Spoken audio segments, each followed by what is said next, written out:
Welcome, everyone. Nice to see all of you. Welcome to the talk on Margaret Tait and her translation of Frederica Garcia Lorca's Poet in New York. And I just wanted to thank Reading Scotland for inviting me, and Hannah and Michael for hosting the session as well. But the talk arises out of a recent discovery of watercolors by Margaret Tait. And Tait is primarily known for her work as a filmmaker and a poet, but she also created a number of artworks, including found object art, so things that she collected on the beach in Orkney, where she was from, and also watercolors, which is what we'll look at a few of this evening. And for those of you who are familiar with her work, you will know that some of her films include hand-painted sequences where she painted directly onto the celluloid. So in many ways, her watercolors were an extension of her practice as a filmmaker. And some of the experimentations were worked out on paper and later appear in her films. And the watercolors we'll look at today are the most substantial collection that Tait created. And it's the series of watercolors created in response to Lorca's Poet in New York, which was exhibited, as you can see here from this poster, it was exhibited at Tait Studio on Rose Street in Edinburgh as part of the Edinburgh Fringe Festival in 1964. And I've been going through the watercolors and the translation over the last year, and am working towards a publication and an exhibition of the works. So I will share a few of them with you as part of this evening's talk and say a bit about their history. But I know, let's see if I can get to the next. I know some of you will be familiar with Tait's life and work, but I know some of you won't. So I'd like to say quite a bit about her, just as a way of an introduction, providing a bit of bibliographical detail before going into her approach as a filmmaker, as well as what's there in the archive and some of the work that's already been done around the archive. And Margaret Tait, oh, sorry, it's jumping around here. Margaret Tait was born in Orkney in 1918, and the centenary of her birth was marked by celebrations across the UK in 2018. Some of you may have attended the events, I don't know. There were exhibitions in Orkney at the Peer Arts Centre, the Gallery of Modern Art in Glasgow, as well as various screenings across the UK. And there was a special season programmed by Peter Todd at the BFI in London, the British Film Institute. And there was also a screening event in Berlin hosted by the filmmaker Uta Oren, who was friends with Margaret Tait and has also been a great champion of her work. Tait trained first as a medical doctor, graduating from the University of Edinburgh before serving in the Royal Army Medical Corps in World War II. She later went to study in Italy, first learning Italian in Perugia, and then in 1952, studying film at the Centro Sperimentale di Cinematografia in Rome. And it was a period that was marked by neorealist styles of filmmaking, and one that would make a really big impression on her. And the image here is from one of her scrapbooks, all of which are held at the Orkney Library and Archive in Kirkwall in Orkney. And I haven't included credits in the images, but all of the items that you'll see, almost all of them are in the archive. And some of the films that I'll include stills from are held at National Library of Scotland's Moving Image Archive, and they've been responsible for the long-term preservation of her work, and that's where her films are held. Tait formed a number of friendships with fellow students and filmmakers that would sustain her throughout her life. And pictured here with Tait is the American Peter Hollander, who went on to work as a filmmaker for the United Nations. And it was with Peter Hollander and the Argentinian filmmaker Fernando Burri that Tait formed her film company, Ancona Films. And all three of them were listed as directors at first in like the Ancona Films stationery and business cards. But when Tait eventually returned back to Edinburgh and established the film studio's premises on Rose Street, she became the company's sole director. But it was in Italy that Tait purchased her first Pagliard Bolex 16mm camera. She made a few films in Italy with fellow students. In this photograph, they're filming a film called The Lion, the Griffin, and the Kangaroo, which is a film about where she studied, where she learned Italian in Perugia. It's called the Italian School for Foreigners. And actually, Peter Hollander and her both studied there. But Tait's first film outside of Italy was the film portrait of her mother entitled A Portrait of Ga. And this is probably her best known film. And as with many of her films, they can be viewed on National Library of Scotland's website. And I won't show the film now because this talk is being recorded. I'm not going to show any. We'll watch one film at the end after the recording finishes. But it is widely available, and I really recommend that. That tends to be the film that people see first. It's a very short portrait of her mother. And yeah, Margaret Tait made a lot of portrait films throughout her life. But I think it's also available on YouTube. Another good source for looking up Margaret Tait's films is the British Film Institute's recent Blu-ray of her feature film Blue Black Permanent, which features several short films as well as part of the DVD. But A Portrait of Ga is an early example of Tait's portrait films. It also demonstrates Tait's use of hand painting in her films. And you can see from this photo, Tait created beautiful hand-painted title cards for the film. You can see the one, A Portrait of Ga. I don't know if you can make out that writing, that she's attached it to the side of her van to film. And this is probably at Walkmill Bay in Orkney where the film was shot. And for those of you who are familiar with her films, you will know that one of the features of her films are these, the kind of hand painted and designed title cards that feature. And this card is actually in her archive as well, along with many others. And here's the title card as it is in the archive today. And so you can see the film, actually, A Portrait of Ga is a color film. Some of her films are black and white. The one that you'll see today, Tailpiece, is black and white. But you can see the gorgeous colors used in the title card and the small scrap of paper with the word Ga, which means grandmother, has come away. But I like that you can see that she's scribbled over something underneath, and she's using this square cards to cover over it. And that's, a lot of Margaret Tait's work does have this make do approach about it. But I also like the shape, how for me, it's somehow reminiscent of older styles of periodic tables. And this is one of Tait's scrapbooks. After leaving Rome, rather than returning to Orkney, Tait decided to settle in Edinburgh, establishing her studio on Rose Street. And this street would become the subject for many of her films.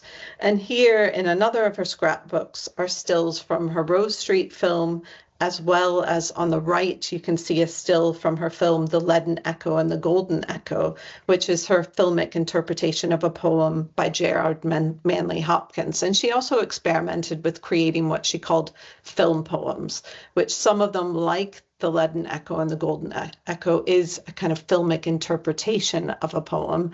Other film poems or films that she referred to as her film poems don't include, the written word at all in them, but the poetry is through the images and sounds. But that's just to give you an idea of some of her other work. But it was from her studio on Rose Street that Margaret Tait held her annual Rose Street Film Festival, which was held to coincide with the newly established Edinburgh International Festival. And she showed her own films, as well as some of her films from fellow students from Centro Sperimentale. And she lived in Edinburgh for many years. And in some of her writings, she explains that she'd been hopeful to establish a similar kind of film culture to what she'd experienced in Italy. But unfortunately, it never really matched her expectations. But it was in Edinburgh that Tait made one of her famous portraits, her film Hugh McDiarmid, A Portrait, a film which features poems by McDiarmid, including Somersault, Crang, and You Know Not Who I Am, and presents the poet, who was 71 at the time, in various locations familiar to him. So you see him at Brownsbank Cottage, as well as the pubs and the streets of Edinburgh, and you can see him kind of teetering along an Edinburgh curb. But for this film, for the McDiarmid film, Tait also experimented with funding models. So she was proposing the film to universities and libraries, giving them the opportunity to invest in the film before production commenced. And it's not clear how successful the venture was, if at all, but the only university that I can find who took copies of the film was the University of California, Berkeley, who took copies of both the McDiarmid film and the Leaden Echo and the Golden Echo. And actually, the films are still in the collection today. I was delighted to see, although they're actually it's now been kind of taken into the Pacific Film Archive at Berkeley. Eventually, Tait would return to Orkney, where she lived and worked for most of her life. And here in this photograph, she is in Orkney on the set of Blue Black Permanent, her feature film, which was released in 1992. Her last film, Garden Pieces, completed in 1998, was filmed around Crewin, which was the name of her home on East Mainland in Orkney. Both films are representative of the breadth of Tait's work. She was an artist who worked across many forms and genres. And the title of the book-length study I wrote on Tait's films was called Between Categories for this reason. It was inspired by Tait's resistance to be defined by one particular thing. And although she primarily produced short experimental films, she was actually interested in what she called the bigger picture, so popular feature films, theatrical length productions. And she did write a few feature-length screenplays herself. In addition to Blue Black Permanent, she scripted a wartime drama called Scars of Battle, which was never made, but she said she envisaged Sean Connery to play the lead. And I think when she was pitching ideas for films, it was between Scars of Battle and Blue Black Permanent. So if Blue Black Permanent hadn't been made, it might have been Scars of Battle with Sean Connery. Who knows? But she worked across a variety of formats. Her films were made with a camera, but she also used her hands. She sometimes used a paintbrush. In addition to the collection recently discovered, her archive is filled with sketches and watercolors, such as this one featuring a roofscape of Edinburgh. And for those of you who have seen Blue Black Permanent, you may recall the male artist and mentor of Greta, the main character, Greta, that her mentor is preoccupied with painting roofscapes from his top floor Edinburgh studio, and which I think this watercolor really resonates with. And there are shots in the film which mirror this perspective. But it provides another example of the many ways in which Tait experimented across forms and genres. Ali Smith reflects on this quality in her essay on Tait for Lux's Reader. She says, born of Italian neorealists, formed of her own Scottish pragmatism, Highland lyricism, optimism, generosity, and experimental spirit, she is a forerunner of British experimental directors of later 20th century. She is a clear pioneer of the poetic, the experimental, and the democratic traditions in the best of the risk-taking Scottish cinema. Put another way, Margaret Tait knows how to cross a good border. And this is another book, in addition to Michael mentioned the other books on Tait that I've been involved in. And this was a reader that was published in 2004 and edited by Benjamin Cook and Peter Todd. And I really recommend, there's a limited print run of it, so it won't be around for forever unless it's reprinted. So I would get a copy. It's definitely one that's worth having in the library. And Margaret Tait also, in addition to screenplays, She was also a prolific writer of poetry, short stories, and essays, and she self-published a number of books, very few of which were sold during her lifetime. And the Peer Arts Centre in Orkney now have the remaining copies of this. You can also sometimes find these through online sellers. And again, the covers incorporate her beautiful handmade designs. And these are her 3 volumes of poetry. And The Hen and the Bees, the book in the middle, was actually, that cover was painted by Robin Phillipson, who was a tutor at Edinburgh College of Art. And Margaret Tait, after returning from the Royal Army Medical Corps, took an evening class at Edinburgh College of Art, and Robin Phillipson was her tutor. So that's how she got him involved in the cover. And these 2 books, on the left, Lane Furniture, is Margaret Tait's collection of short stories, and Grassy Stories on the right was a collection of stories for children, which features Orkney grasses and wildflowers as its central characters. And inside Grassy Stories, a number of copies of Grassy Stories, Margaret Tait made unique one-off watercolors, which were painted inside the covers. But so those are the 5 self-published books of Tait's. And again, some of these can be found online. And I also edited a collection of her poems and writings, which was published by Carcanet, and it's now available as a Carcanet Classic. So that's a good way of introducing you to her writing as well. And a few years ago, I also edited a book, Personae, which was a previously unpublished manuscript of Tait's, and that was published by Lux in 2020. And Tait wrote this manuscript over many years, starting in 1945. And it's part memoir, part experimental nonfiction. And like much of Margaret Tait's work, it's difficult to define it. It's not easily defined. And Tait had actually envisaged writing a war novel. So similar to her interest in doing a war film, she thought she'd write a war novel.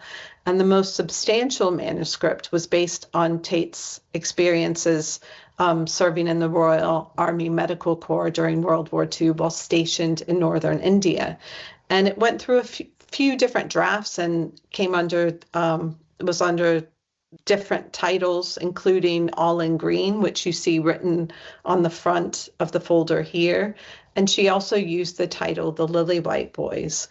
And she sent the manuscript out, but it was rejected on the basis that there was a glut of war novels at the time. And I don't know if you can make out Tait's handwriting in the top right-hand corner of the folder, but it says war is excessively boring. And I think this is likely the response to one of the reviewers who wrote to her and said that the novel was boring. So I think that was her making a statement. But she eventually came to the conclusion that The Lily White Boys didn't sufficiently convey a sense of what the experience was really like. And so she decided to write Personae, which was originally titled A Postscript to the Lily White Boys. And she intended it to get across the emotional experience of war and what it felt like. So that was her kind of aim of it. And this is one of the drafts of Personae. In it, we witness Tait directly grappling with how to express complex emotions and memories, what form it might take. And she writes, quote, "I keep thinking of a poem which comes in lines and constructions. I keep thinking of some sort of thing which will take its form in the formation on the page. But it's probably a film that I'm thinking of, really. Think in a shape, think in a rhythm. It is something other than thinking. Only don't reject the rhythm. Don't refuse the shape. When it comes for you, seize it. It doesn't do to take something else instead and hope to make something of it, believing it will be yours because you decided to make it. It's not that. It's when it comes, take it. It's not pick and choose. It is simply reply, respond when it is yours. Leave the rest alone. It is there, all right. It won't waste, and it's not even related to you in a way. But your own rhythm is for you. If you are a poet, it is for you to reverberate, drum, relay, send messages with, write life certificates with, and love with. Whether you are a poet or not, your own is for you to love with. Woman, man, place, light, flower, work. So that's a kind of extract from Personae. And Tait's open approach across different forms and genres worked across was informed by this highly open and responsive approach. Her description of her filming, she described her style of filming as breathing with the camera. And that, I think, is also indicative of her attention to approach subjects openly, but also in a way that clearly situates her own presence within the process. And it's also an approach which can be seen as partly inspired by Lorca. Tait frequently borrowed Lorca's phrase, stalking the image, in reference to her own practices, remarking on the importance of giving consideration to everything within the frame, to all subjects, both big and small. For Tait, stalking the image also involves seeking out what is invisible to the camera's lens, what might be, in a sense, felt with the camera. So again, she's really interested in kind of describing things as they are felt. And her interest in everyday details, some of which are often overlooked, is a notable aspect of her films. It's something she also writes about in relation to the Orkney landscape and the focus on its Neolithic landscape and giant standing stones, in contrast to something like what you see pictured here, the elusive Primula scotica, which only flowers in certain places a couple of months of the year and is so tiny it can easily go unnoticed. And it is the flower in blue-black permanent that Greta, the main character, discovers on the cliffs of Yestneby. And I'm just going to play Tait reading her poem now for you. As you can see, it's about 1.5 minutes, so we'll just listen to that.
Okay, so that's Margaret Tait reading now. And I think the patient way of looking that Tait describes in this poem becomes a metaphor for her approach as a filmmaker, which, as I mentioned previously, was an approach that she described borrowing from Lorca's term, stalking the image. Lorca's poetry also features in several of Tait's films and was a catalyst for Tait's development as an artist, I think in many ways. And the series of watercolors exhibited at Tait's studio on Rose Street were created in response to Tait's own translation of Lorca's Poet in New York. And Tait had come across a new English translation of Poet in New York, translated by Ben Billet and published by Grove Press in 1955. And although she wasn't a Spanish speaker, she felt it wasn't quite right, so she set out to create her own translation. And apologies for the quality of the image here. This was just an informal picture that I took at an exhibition at the Pier Art Center, but I thought it might be of interest because it features all of these books here are from Tait's own collection. So you can see in the back, the red and black cover is the translation of Poet in New York that Tait was responding to. And the other books included, it's unsurprising that there are a number of books relating to Hugh McDiarmid. You can see on top Edwin Morgan's book on McDiarmid.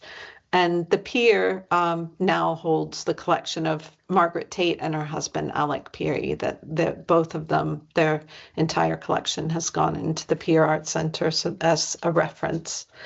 In Tait's own words, she felt that the new translation of Poet in New York didn't seem to ring true as poetry. So she returned to Lorca's original with a Spanish and English dictionary in hand to, quote, get closer to the original poem. And in the end, Tait completed 3 drafts of the collection, and the blue notebook here is one of them. And in the extract of Tait's translation reproduced here, and this is Waltz in the Branches, Tait reinstates 4 lines of Lorca's poetry that the translator of the other edition omitted, and they had said that they deemed them to be, quote, untranslatable nonsense sounds. But these lines, if you can see them, appear in lines 3 to 6 on the second page. But Billet's translations have received criticism over the years for some of the liberties that are taken. And there's an insightful piece that I came across written by Claire Armistead in 2015 for The Guardian. So it's a more recent piece. And she writes about how she came across one of his translations of Neruda. And although she seems to accept some of the more clunky translations of individual lines, she says that she's unwilling to forgive selective forms of translation that leave out lines altogether. Or in the case of her own, the translation that she was reading, she said that 6 out of 12 cantos were omitted.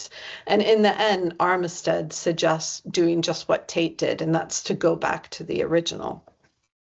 And this is, so after Tait went back to the original and completed her own translation, she made a series of 29 illustrations to accompany it. And the watercolor here is one, sorry, I think that's my dog, but it's one corresponding to Waltz in the Branches.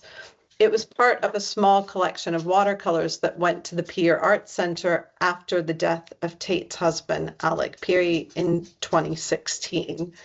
And Lorca's collection, poetry collection, continued their influence on Tait's films.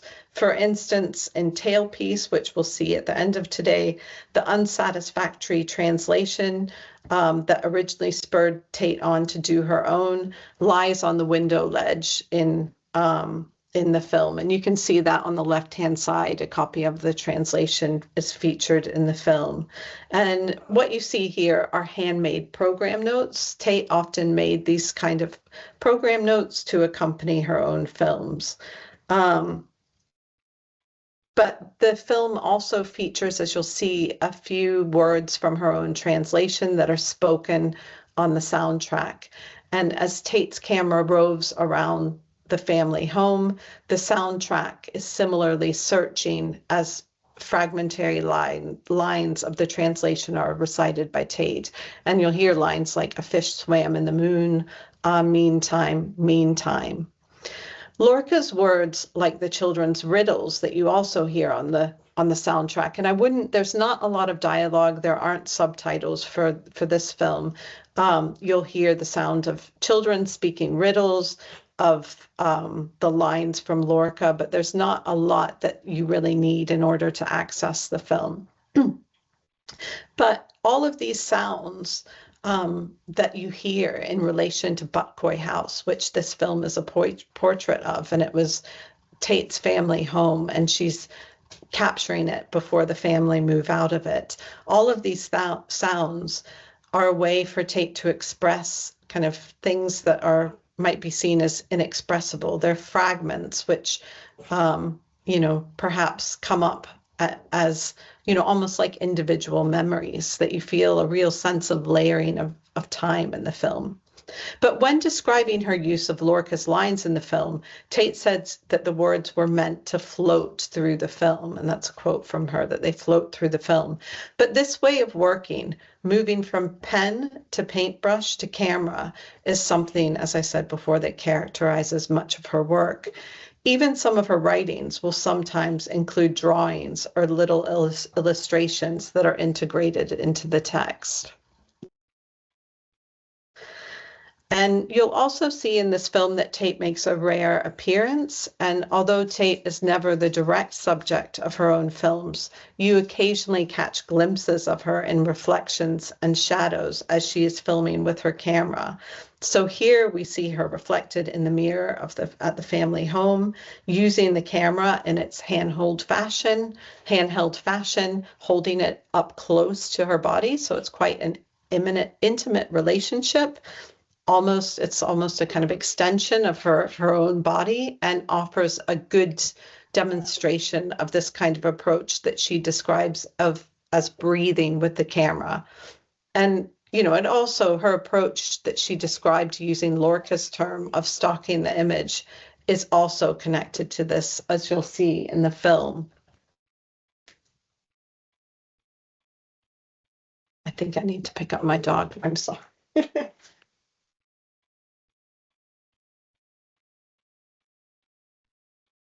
He's already had his dinner, but I think he's trying to get a second dinner. But little is known about Tait's exhibition of watercolors. In addition to this poster, there's a list of works that were exhibited at the exhibition, and there's also a notice that was placed in a local newspaper, but that's pretty much it. And although Tait regularly held screenings in her studio, which are well documented, and I mentioned that before, that you see reviews of the screenings. Tait also writes pieces about how the screenings went and what she did, but there aren't similar accounts about the art exhibitions. And there is a list of works that were exhibited and things that were, prices attributed to them, so how much she was selling them for. But I think it seems unlikely that many of them were sold, because there are so many left. And her husband, Alec Peary, who drew my attention to the watercolors that he held and eventually went to the Peer Art Center, wasn't entirely sure where the rest of the watercolors were, but he thought that they'd been passed on to a family member at one point, and this turns out to have been the case. Most of the watercolors listed from Tait's earlier exhibition are in those recently identified, and they seem to have been in storage for many years, so kept in a large folder. And fortunately, they're in really pristine condition. And actually, the poster was included in that as well. But the watercolors held by the Peer have been exhibited on numerous occasions. They have shown the works in relation to other works in their collection. They put Tait's watercolors in context in relation to other Scottish artists who were working with 60mm film, as well as doing animation. And this includes artists like Katie Dove as well as the Orkney-based artist and filmmaker Louise Barrington. And the image here is from a retrospective of Tait's work held at the Pier in 2018, which was the first of many events celebrating Tait's centenary. And another exhibition held as part of the centenary was supported by Richard DeMarco, who I saw today. I think he's just been awarded Scottish European of the Year, another great supporter of Tait's work. And the Richard DeMarco exhibition archive at Summer Hall in Edinburgh hosted an exhibition which focused on Tait's writings as well as some of her artworks, including the Lorca watercolors. And again, those are from the Pier. And it also included aspects from different things from Tait's archive, including the original text that inspired her kind of interest in Lorca. And then since then, the Lorca watercolors have been included in exhibitions relating to Luke Fowler's film Portrait of Margaret Tait. And that's a feature film titled Being in a Place, a Portrait of Margaret Tait. And so the film itself, Luke Fowler's feature film, was shown, exhibited alongside some of Margaret Tait's work, including some of her films, but also you can see the latrines in this photo that were used to show a lot of her materials from archives and some of the watercolors on the wall as well. And that exhibition went on to be shown in Glasgow at the Modern Institute and also at the Pier Art Centre in Orkney. And this is an image of the gallery exhibition of Luke Fowler's film. It was also shown at festivals and is exhibited in cinemas, but it started out in the gallery. And as you can see from this image, Luke Fowler's film really, it's drew from a variety of sources from Tait's archive, including things like the watercolors, but also things like sound recordings, rushes, offcuts, but also diaries and notebooks. And but it was great to see many of the items that from her archive being shown in this way. And as part of Luke Fowler's film practice, he often uses multiple exposures. And he's a 16mm filmmaker, so he'll use multiple exposures on the same film strip in order to create this layering effect of image. And he does this in Being in a Place, as well as in this film, which was a shorter film called Houses, which Luke Fowler was commissioned to make as part of the centenary.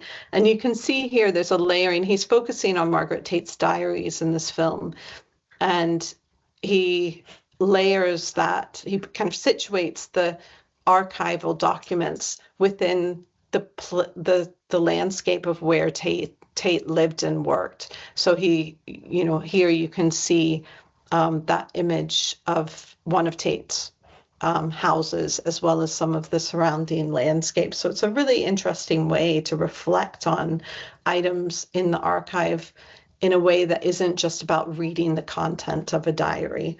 That I think is really interesting. He does this as well in relation to that shot that I just showed you of the watercolor, that is kind of layered with images of the landscape in Orkney.